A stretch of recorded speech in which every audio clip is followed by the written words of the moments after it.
Pode se assentar, irmãos. Vamos abrir a palavra de Deus, meus irmãos, para a nossa meditação neste momento. A primeira carta de Paulo a Timóteo, aliás, segunda carta de Paulo a Timóteo, 2 Timóteo, capítulo 4,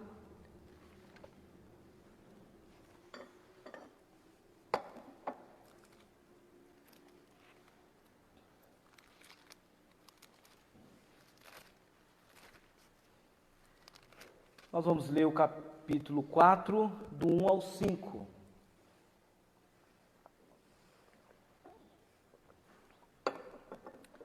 Segunda Timóteo, capítulo 4, do 1 ao 5, diz assim a palavra do Senhor: Conjuro-te perante Deus e Cristo Jesus, que há de julgar vivos e mortos pela sua manifestação e pelo seu reino.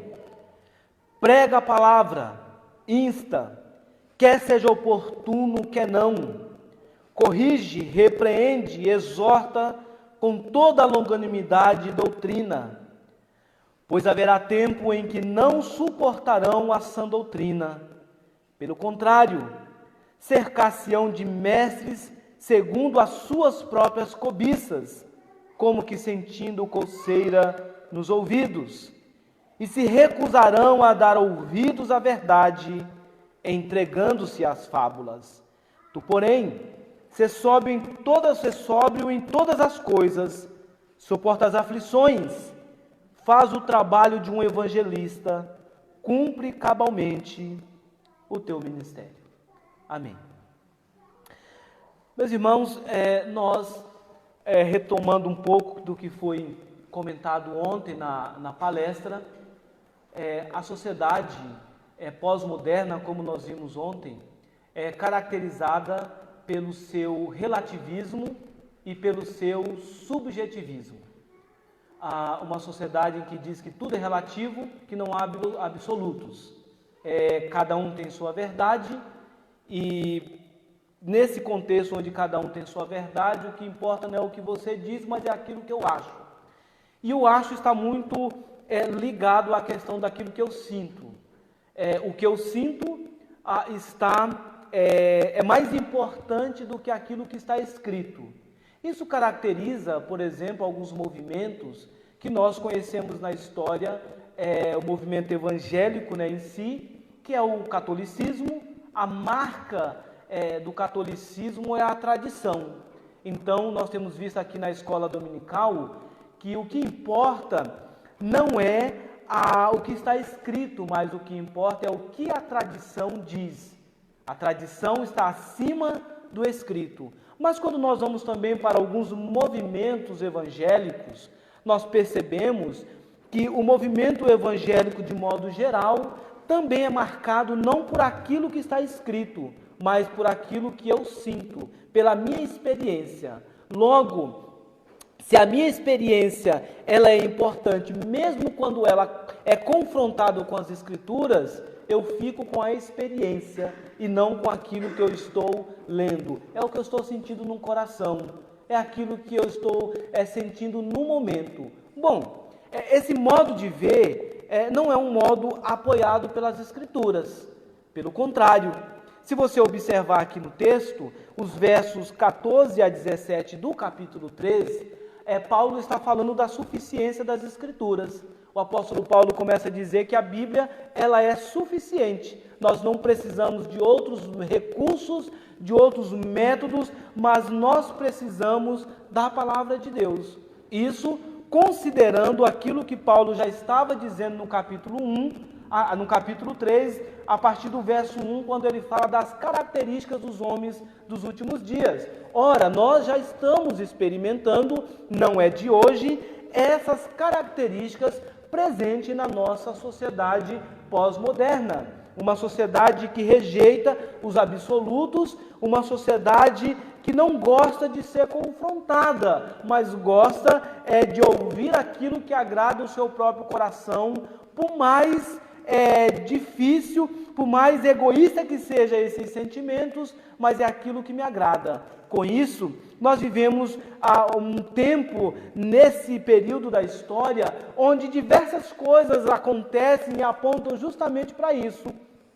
Certamente é do conhecimento de todos os irmãos algumas situações específicas nos últimos dias que têm acontecido na nossa sociedade, como por exemplo uma cantora gospel recentemente, quando a mesma disse em um podcast dizendo que não cantaria, não participaria de um casamento homossexual. Com isso, pasme, mas não só o ímpio, mas muitos crentes levantaram a bandeira desse movimento, dizendo que ali estava havendo um comportamento homofóbico, ali estava havendo uma acepção de pessoa, um preconceito contra esse movimento.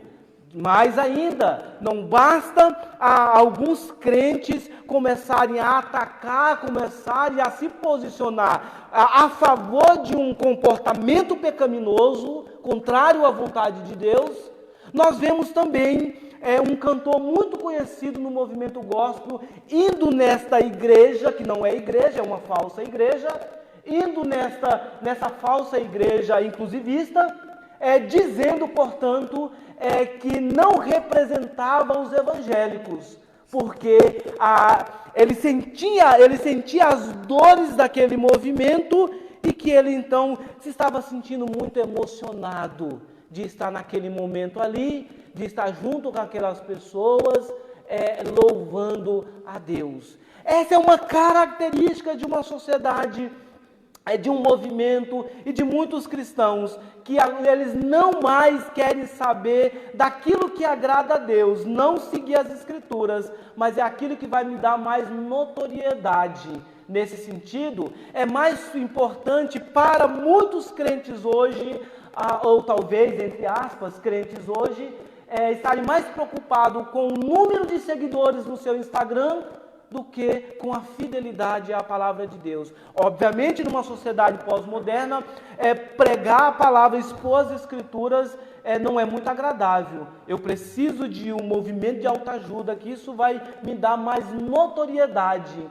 E aí eu começo a viver numa sociedade onde eu digo, não, eu aceito todo tipo de comportamento, isso, cada um tem sua escolha. Dizer que cada um tem sua escolha não significa dizer que a escolha do outro é correta.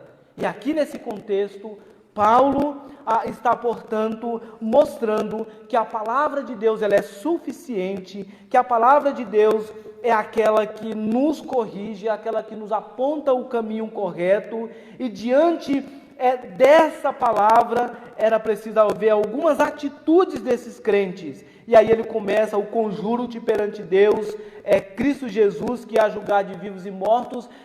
Paulo pega, como se ele estivesse pegando Cristo como testemunha, o conjuro-te perante Deus. Aqui é um apelo que Paulo está fazendo aos seus leitores, àqueles que ouviriam aquela palavra, dizendo: eu apelo a vocês diante de Cristo, diante da igreja, para que vocês tenham, portanto, uma atitude coerente com a sua confissão de fé. Nesse sentido, é que eu quero então tratar com os irmãos sobre o tema a urgência na pregação da palavra. E aqui Paulo vai dizer o que devemos fazer, quando fazer e por que nós devemos fazer. O que fazer, ele vai dizer: prega a palavra. E quando Paulo diz prega a palavra, considerando aqui as características dos homens dos últimos dias, Paulo vai dizer então que essa pregação, o imperativo que vai comandar toda a passagem bíblica é justamente o imperativo, o verbo pregar. Pregar a palavra é pregar a palavra de Deus, ou seja, é pregar toda a Escritura. Ele vai dizer: toda a Escritura é inspirada por Deus e útil para o ensino, para a repreensão, para a educação na justiça. a fim de que o homem de Deus seja perfeito e perfeitamente habilitado para toda boa obra. O homem só se tornará perfeito, o homem só vai trilhar o caminho da retidão, da justiça, da verdade, se este homem for ensinado pela palavra. Por isso que Paulo diz, pregar a palavra não é pregar nossas ideias. E aí quando nós não temos as Escrituras como verdade absoluta, nós vamos pregar nossas ideias. Nós vamos pregar aquilo que é mais, que nós entendemos, que nós achamos, dentro da nossa perspectiva, que é correto. Nesse sentido, deixa-se a Bíblia de lado e vamos pregar os movimentos. Deixa as Escrituras de lado e vamos pregar o que nós sentimos, o que nós achamos. É impressionante como, muitas vezes, na própria Bíblia, tem coisas que estão tão simples, que não precisa não há necessidade de haver um exegeta para fazer uma exegese, uma interpretação profunda do texto, mas é impressionante como muitos crentes hoje, eles olham para aquilo que está tão claro, e eles preferem rejeitar e tentar fazer uma interpretação daquilo que não precisa interpretar, que é necessário apenas viver. Uma das coisas que a Bíblia diz, por exemplo, em relação a isso, sobre o perdão, por exemplo. Perdoai-vos uns aos outros. Não é possibilidade, não está dizendo, olha, se você quiser.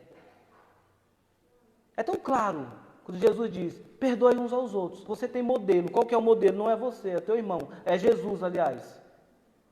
Perdoai uns aos outros. Se você não está perdoando, você está pecando. Então você tem que pedir perdão a Deus e clamar ao Senhor para que Ele te dê graça para que você aprenda a perdoar. Ah, mas não é mas é tem que perdoar. Tem que perdoar. Quando Jesus usa esses exemplos do perdão, quando Jesus diz que todo aquele que é nascido de Deus não vive pecando, todo aquele, portanto, que serve a Cristo, ele deve frutificar, não é arrumar motivos. Mas é impressionante como a nossa sociedade, os crentes dos dias atuais, na sua maioria, eles tentam buscar motivos para justificar os seus pecados. Uma sociedade como a nossa não quer ouvir falar sobre pecado.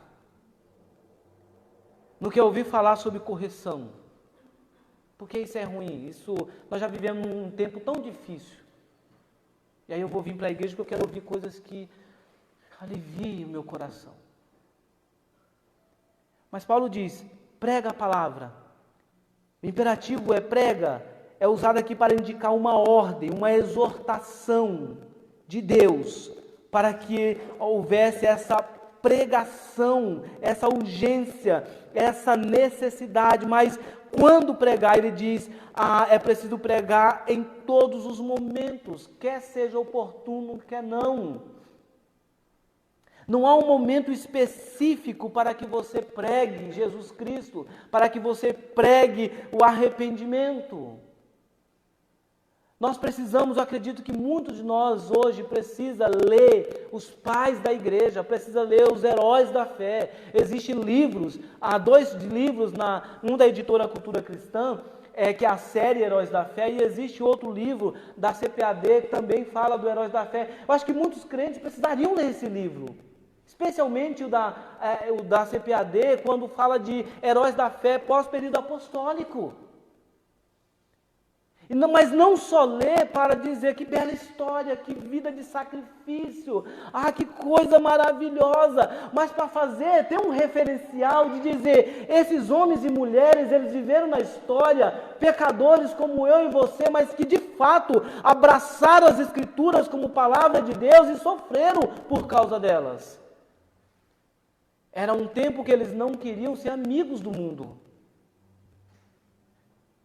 Quando nós olhamos a Romanos capítulo 12, verso 1 e 2, Paulo apelando, dizendo, rogo-os, pois, irmãos, pelas misericórdias de Deus, que apresenteis o vosso corpo por sacrifício vivo, santo, que é agradável a Deus, que é o nosso culto racional, e não vos conformeis com este mundo, mas transformai-vos pela renovação da nossa mente. Há uma necessidade de uma exegese profunda para entender esse texto?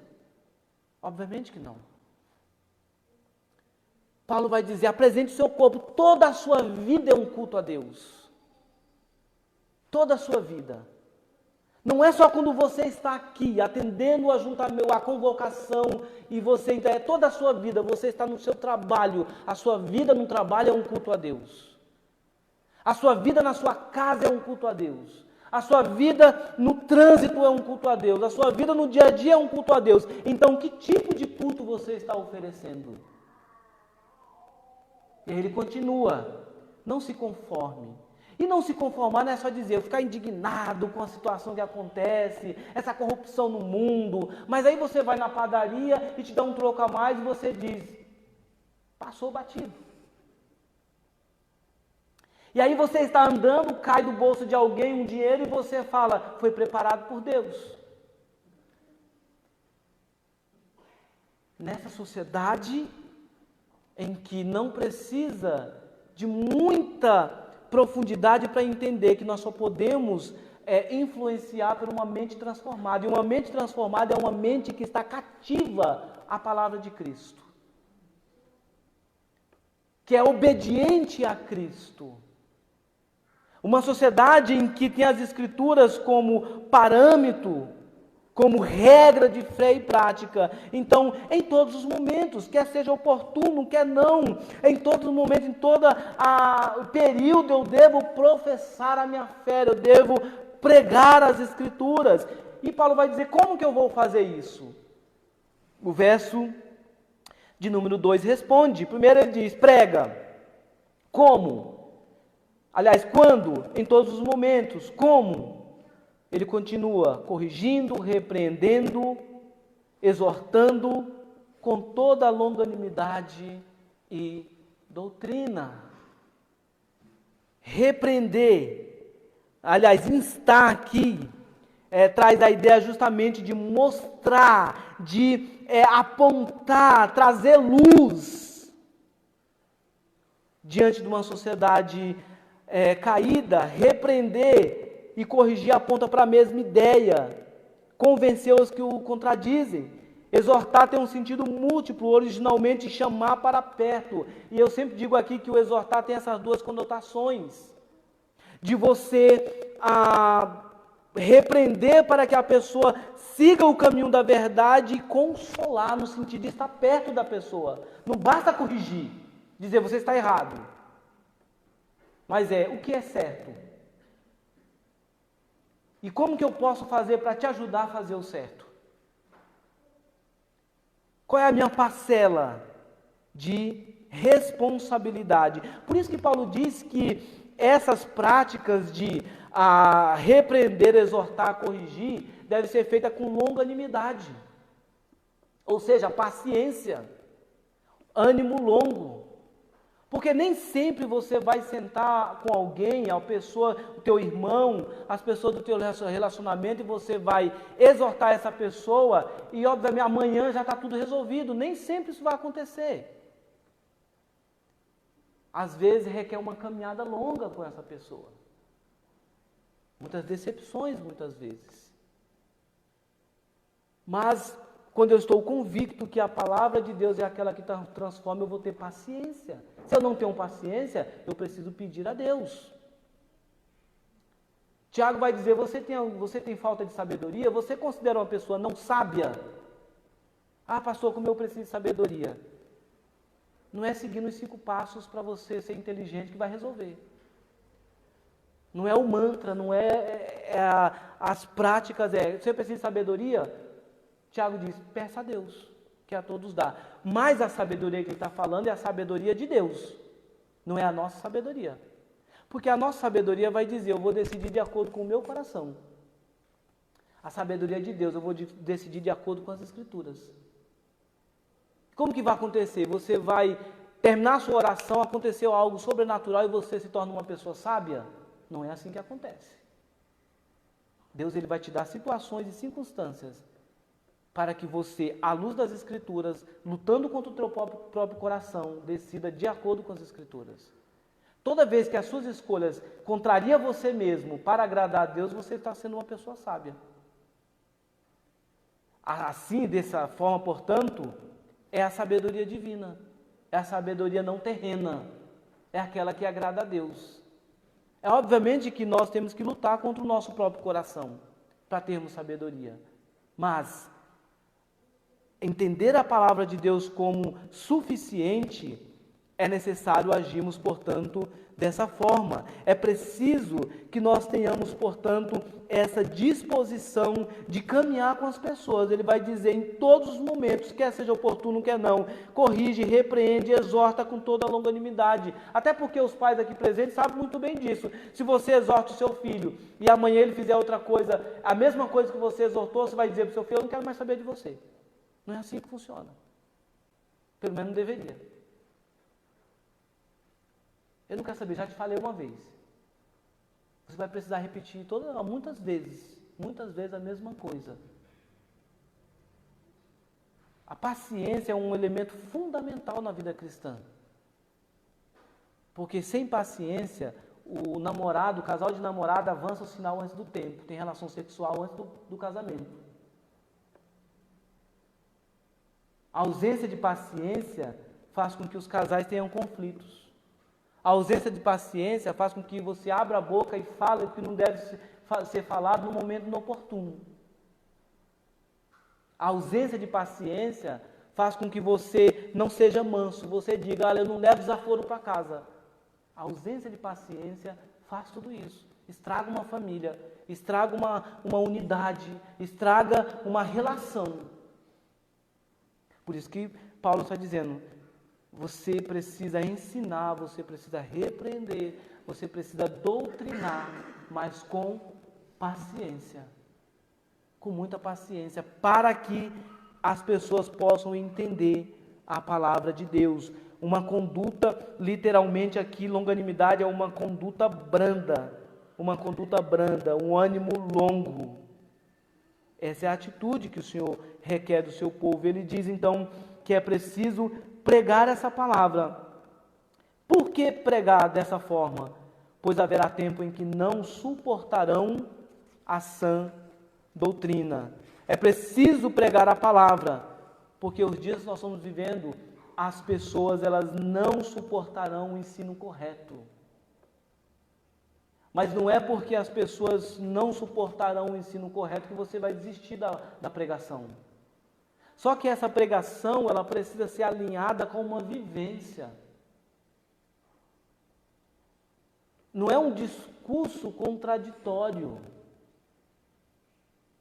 mas é uma vivência, uma caminhada com Cristo, que faz com que você fale o efeito autoritativo das Escrituras por meio da sua vida. Só é possível quando você vive de uma forma condizente com aquilo que você prega.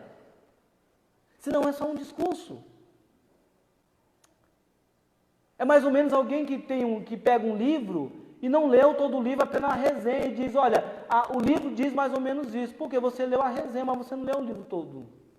Se você sabe o que está lá, pontualmente, só que você não entrou nos detalhes. A vida cristã, portanto, ela precisa ser vivida de uma forma desafiadora, porque nos últimos tempos eles não suportarão a sã doutrina. E pessoas que não suportam o ensino correto, eles vão escolher líderes, eles vão escolher pessoas de acordo com suas preferências e não segundo a palavra de Deus. Paulo diz, eles além de não suportar, a característica desses homens dos últimos dias que não suportarão o que é correto, é que as escolhas serão de acordo com as suas preferências e eles não darão ouvidos à verdade. E a verdade que Paulo está falando aqui é a palavra de Deus. Então veja, o compromisso do cristão, Paulo está dizendo, é com a verdade. É com a pregação.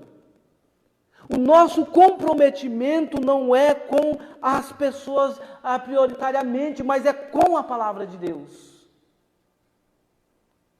E às vezes, irmãos, os líderes, eles são provados em muitas situações, porque tem muitos líderes que têm medo de perder pessoas. E preferem manter um discurso mais, como é que eu posso dizer, mais em cima do muro, porque isso vai manter as pessoas, vai agradar as pessoas. O compromisso nosso como povo de Deus é de pregar a palavra. E a palavra de Deus, ela incomoda o pecador. A palavra de Deus nos confronta. Porque aí esmiuça o nosso coração pecaminoso. Por isso que Paulo diz que as pessoas dos últimos dias, elas não suportarão, elas não vão querer ouvir, elas vão escolher os seus líderes de acordo com suas preferências pessoais. Eu vi certa vez uma igreja que o pastor da igreja estava sendo trocado porque a sua membresia, na sua maioria, dizia que ele era muito duro. Porque ele pregou uma série de 6 meses falando sobre vida pecaminosa. E aí um dia houve uma convocação da Assembleia para dizer, não dá, a gente não suporta mais ouvir isso. Quando começou a haver disciplina por comportamento pecaminoso. Porque a maioria dos crentes hoje querem ouvir o seguinte, não, eu te entendo. Eu te entendo, é assim mesmo, fique em paz. Nosso compromisso precisa ser com a verdade, com as Escrituras. O conhecimento da palavra de Deus é a verdade que traz libertação ao homem. Paulo faz essa declaração. Há uma diferença gritante entre aquilo que quero ouvir e aquilo que preciso ouvir. Nem tudo que preciso ouvir é o que eu quero. Parece um casal de namorados, ou uma das partes. Normalmente, eu já disse esse exemplo aqui, normalmente quando procura o pastor para falar de relacionamento e fala assim, pastor, eu vim conversar com o senhor, eu estou conhecendo, namorando uma pessoa. Obviamente, o pastor vai fazer a primeira pergunta, é crente? É servo de Deus? É serva de Deus? É uma excelente pessoa. Boa, uma pessoa excelente, agradável, justa. Tá bom, que ótimo, qualidades morais excelentes. Serve a Cristo? Não serve, mas assim, eu vou levar para Jesus. O que a Bíblia diz? O que nós comprometidos com a verdade tem que dizer? Pecado. O Senhor está julgando? É pecado, a Bíblia diz, é julgo desigual. É julgo desigual, trevas e luz não combinam. Mas há muitas experiências de conversões, você vai trabalhar em estatística? Ou você vai trabalhar de acordo com aquilo que é bíblico? Vai arriscar? Muitos não suportam ouvir isso. Não suportam ouvir a verdade. A Bíblia diz que quando você tem um problema com o teu irmão, o que você tem que fazer? Vai lá, Mateus 18, 19. Se eu tenho um problema com o meu irmão, eu tenho que ir lá e resolver com ele. Nós estamos falando de prega a palavra. Então alguém te procura para falar mal do teu irmão, o que você tem que dizer? Você que prega a palavra, você já conversou com ele? Você já conversou com ela? Você já resolveu o problema? Não vou por conta disso, daquilo, não importa. A pergunta é, você já resolveu? Não, então você está errado. Você tem que resolver. Tem que ir lá. É o que a Bíblia recomenda? Não, é o que Jesus manda fazer. É o que Jesus manda fazer. Não é o telefone sem fio, vai lá, resolve. Não busque ouvir aquilo que satisfaça o teu coração. Nesse sentido, por isso que não culto que não existe culto online. Existe transmissão, você acompanha o culto. E é uma bênção de Deus para aqueles que não têm condição de estar presencialmente. E aí Deus prepara esse meio, como muitos podem estar nos acompanhando, de que eles vão ter esse meio para serem edificados, mas o culto ele é presencial. Aqueles que têm condição de estar na igreja e não está em desobediência. Isso é muito claro. Isso é muito claro. E aí você diz, você está acompanhando, e é muito óbvio, é mais confortável, porque quando aquilo está te incomodando, você está acompanhando online, o que você faz? Eu vou mudar de canal. Eu vou mudar de canal. Se eu estou precisando ouvir um pouquinho de prosperidade não bíblica, eu vou para ouvir a pregação neopentecostal.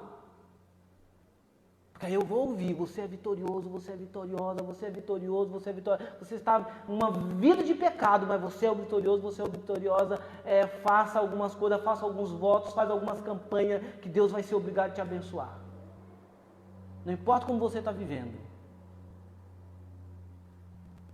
Deus é obrigado a te abençoar. E aí você diz, ótimo.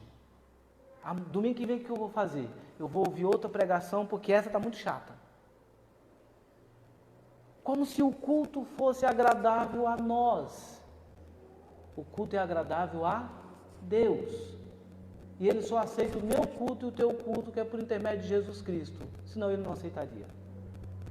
Por isso que Ele diz que as pessoas elas não aguentarão ouvir a verdade. A igreja que prima pela pregação como sendo o centro do culto, onde a Bíblia é que determina a forma de cultuarmos a Deus e não a imaginação humana, é tida por muitos líderes como uma igreja ultrapassada, que não se atenta para o apelo da geração pós-moderna. Nesse sentido, então, o compromisso está com números e não com a exposição, mas o servo obediente à palavra de Deus, ele entende que o que importa é a exposição das Escrituras, não aquilo que me agrada, não aquilo que agrada o meu coração. Paulo vai dizer isso. Paulo, em 1 Coríntios 2, verso 4 e 5, ele diz, a minha palavra e a minha pregação, ela não consistiram em linguagem persuasiva de sabedoria, mas em demonstração do Espírito de poder, para que a vossa fé não se apoiasse em sabedoria humana, e sim no poder de Deus. Eu não vou construir a minha vida cristã debaixo de uma sabedoria humana. Eu não vou construir a minha vida cristã debaixo de um discurso humano. Mas eu vou edificar a minha vida de acordo com os elementos, princípios da palavra de Deus. Aí eu vou ser um crente maduro. Mas se a prática da minha fé, ela depende de pessoas, ela depende de grupos, ela depende daquilo que eu quero ouvir, eu não vou crescer espiritualmente. Eu vou sempre ser levado por ondas. Eu disse, creio que semana passada, e volto a frisar, quando Paulo dá graças a Deus pela igreja de Colossos, Paulo vai dizer que a igreja era uma igreja que tinha fé em Cristo, esperança, era uma igreja de fato que frutificava, mas fazia tudo isso porque essa igreja entendia a graça de Deus. Até ontem, acho que com a irmã Tainá e o Wander, a gente estava comentando, indo para casa, a partir de uma frase que o reverendo Jonathan citou, quando ele disse o seguinte, que ele sempre foi presbiteriano. Ele sempre foi presbiteriano. Mas um dia ele se tornou cristão. Quando aos 12 anos ele foi convertido. E é impressionante que muitos crentes, muitas pessoas que estão na igreja hoje, eles são denominacionais, mas não são convertidos. E eu entendo que todos nós, mesmo se você veio de berço, eu entendo que todos nós teve um momento na nossa vida que a gente precisou passar por uma experiência de conversão. Quando a sua fé ela se tornou uma fé pessoal, não a fé dos seus pais. Não a fé de alguém. Não a fé de um líder, de alguém que trouxe você para a igreja. Mas quando você começou a caminhar a partir do seu próprio entendimento, do seu próprio compromisso com Cristo, eis ali um momento de uma conversão. Sua fé não depende mais do outro. Eu tenho plena certeza que em muitas igrejas, se os pais saíssem da igreja, os filhos também sairiam. Porque para muitos a fé não está em Cristo, a fé está nos pais, nas pessoas.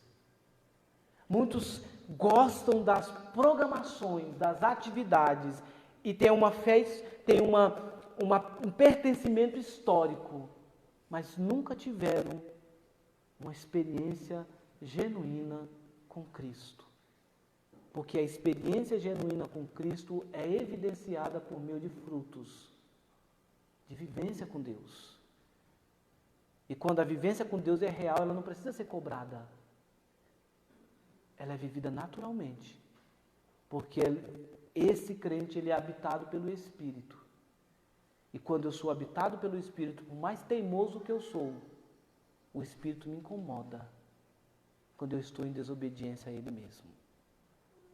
Dessa forma, Paulo diz, não é para construir a vida cristã a partir de uma perspectiva humana, mas de acordo com a vontade de Deus.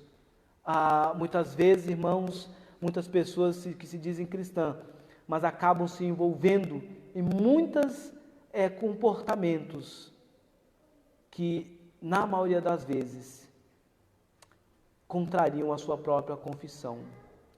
Nós vivemos um cristianismo tão místico, um cristianismo tão confuso, um cristianismo tão acovardado, onde as pessoas elas têm medo de pregar, onde as pessoas elas têm medo de falar a verdade, porque elas não querem perder uma amizade, elas não querem perder uma função. E com isso elas vão se acovardando e usando justificativas que não são bíblicas para tentar, às vezes, quantas vezes, para tentar fazer parte do grupo.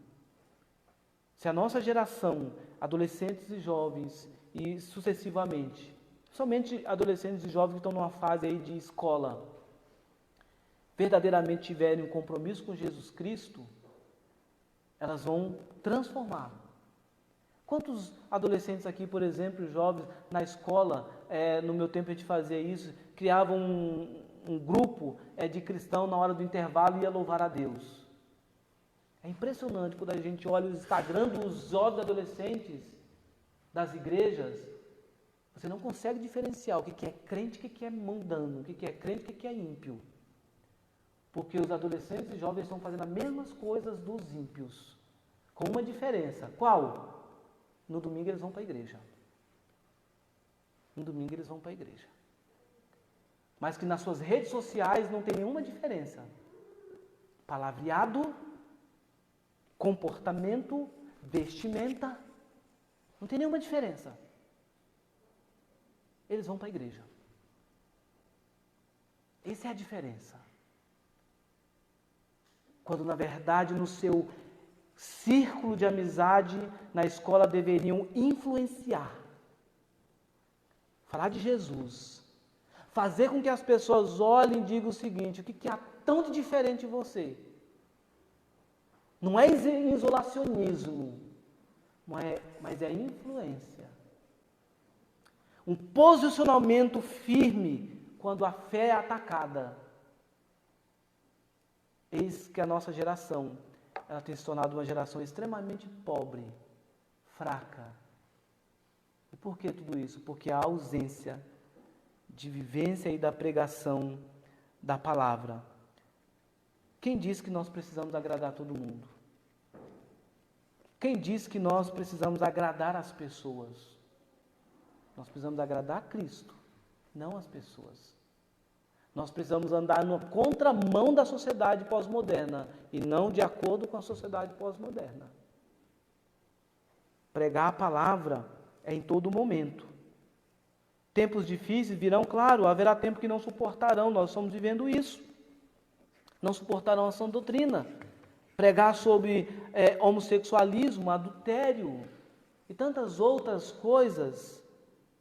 Isso é ofensivo, é agressivo. Não, é bíblico.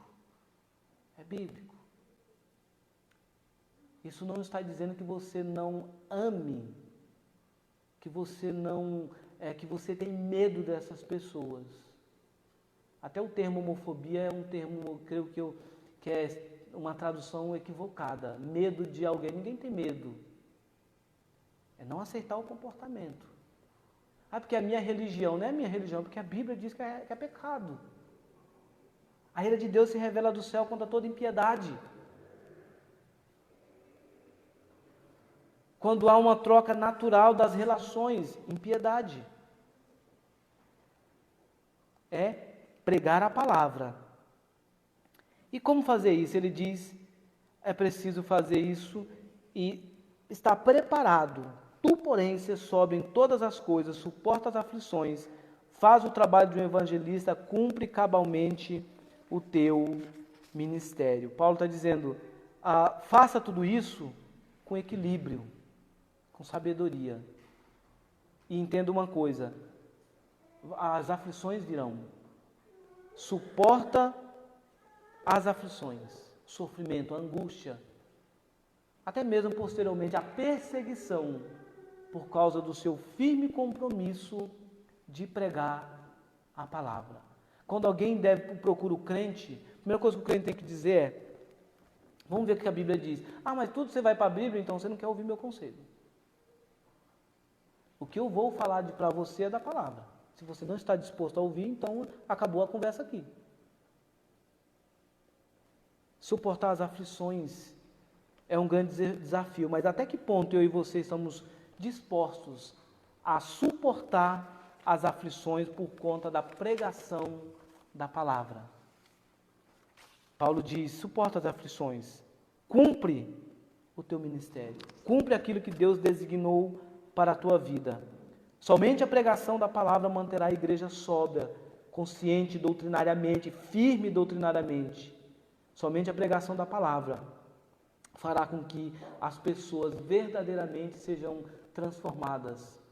Somente a pregação da palavra fará com que haja maturidade, despertamento.